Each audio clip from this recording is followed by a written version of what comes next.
Paytaxtda 4-cü vergi və mühasibatlıq zirvəsi baş tutub. Tədbir dövlət və özəl sektor nümayəndələrini, maliyyə və vergi sahəsinin aparıcı mütəxəssislərini bir araya gətirib. Zirvə görüşünün ikinci panel müzakirəsində hansı mövzulara toxunulub, daha ətraflı məlumatı bizə əməkdaşımız Fidan Mədətova çatdıracaq. Hər vaxtın xeyirli olsun Fidan, buyur, söz səndə.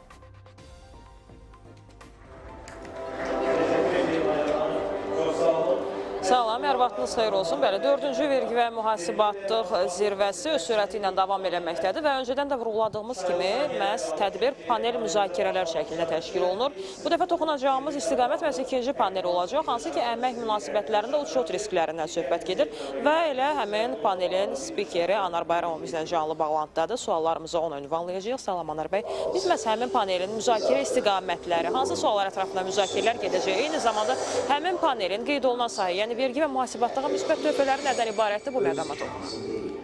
Deməli, bizim panelimizin məqsədi daha çox əmək münasibətlərində baş verən uçot riskləri ilə bağlıdır. Amma bilirsiniz ki, 16 yanvardan etibarən əmək məcəlləsində ciddi dəyişikliklər olub. Bu dəyişikliklər nədən ibarətdir? Məzuniyyət haqqının sonuncu əmək haqqı ilə müqayisə olunmasıdır. Bundan başqa atalıq məzuniyyətinin verilməsidir.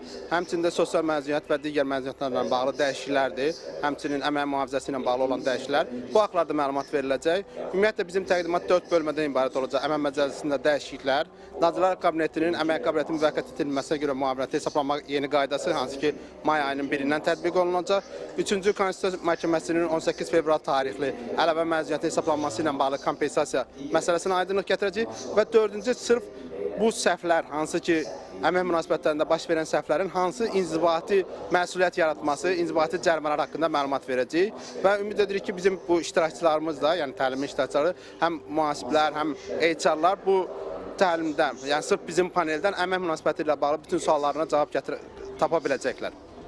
Bəs sahənin mütəxəssisi olaraq sizə sual ünvanlasaq ki, bu kimi zirvələrin keçirilməsi vergi və mühasibatlığa müsbət töhfələri nədən ibarət, hansı məqamları qeyd edirsiniz? Burada daha çox bizim etdiyimiz səhvlər var ki, məsələn, biz hansısa bir ekspertlər və ya ki, hansısa bir mətbuatdan oxuyuruq, tam anlaya bilmirik, yəni məcəllənin tələblərini, Nazirlər Kabinetinin tələblərini biz orada daha sadə misallarla izah edirik və bundan baxdıqca bizim bir networkümüz yaranır ki, onların suallarını biz gələcəkdə yaranan suallarını həm konferans gedişətində, həm də konferansdan sonra cavablandırılmasını həyata keçirik. Yəni bizim məqsədimiz ondan ibarətdir ki, həm HR-lar, həm mühasiblər öz təcrübələrində gələcəkdə belə bir səhvlər yola verməsinlər. Çünki necə ki, təlimin konsepsiyası bahalı səhvlərdir. Bugün hər hansı bir məzuniyyət hesablanması səhv aparılarsa, bu İnzibati Xətalar Məcəlləsinin 192-ci maddəsinə əsasən inzibati məsuliyyət yaradır və bu da işə götürənə və həmçində eləcə sahibkara inzibati cərimə yaradır. Və biz də məqsədimiz odur ki, sahibkarları maarifləndirək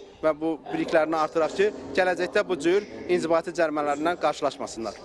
Təşəkkür edirəm Anar bəy, çatdığım detallı informasiyalara görə və bəli bir daha vurğulamaq istəyirik ki, məhz 4-cü vergi və mühasibatlıq zirvəsində, yəni qeyd olunan istiqamətlər, panel müzakirələrdən birinə toxunduq və həmin istiqamətdə nələrin müzakirə olunacağını, hansı suallar ətrafında müzakirələr aparılacağını sizlə bölüşməyə çalışdıq. Hələ ki, bizim buradan son çatdıracağımız informasiyalar bu qədər idi. Söz yenidən sizə ötürürük. Təşəkkürlər Fidan və davam edirik.